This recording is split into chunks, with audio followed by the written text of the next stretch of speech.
한일 정상의 만남에 대해서 일본 정부는 미래지향적 양국 관계 발전의 뜻을 같이 했다고 발표했습니다. 동시에 일본의 일관된 입장을 강조해서 강제동원 등 과거사 문제에 대한 대응이 달라지지 않을 것임을 드러냈습니다. 도쿄 이경화 특파원의 보도입니다.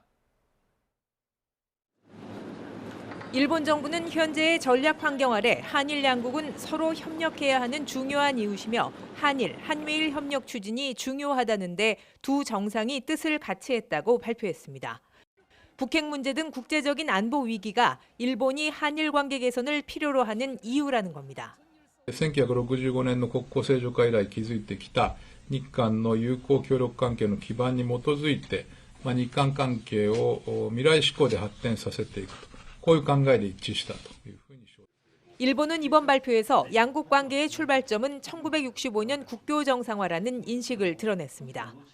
한일 최대 현안인 강제동원 배상 문제가 당시 이루어진 청구권 협정으로 모두 해결됐다는 기존 입장을 다시 강조한 셈입니다. 이번 만남을 한국은 회담으로, 일본은 간담으로 표현했습니다.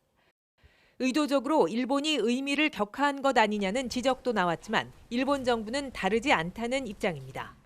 両首脳が短時間議題を決めずに接点を持とうとしたものであり、日本側でいわゆる懇談や立ち話と称しているものは、韓国では略式会談と呼称しているものと承知をしており、 직전에야 공개된 이번 회담에 대해 마스노 장관은 여러 가지 상황과 현지 일정 등을 바탕으로 종합적으로 판단했다고 설명했습니다.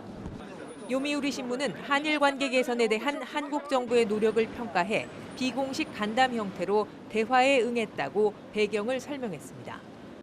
두 정상은 오는 11월 인도네시아에서 열리는 G20 정상회담에서 다시 만날 것으로 보입니다.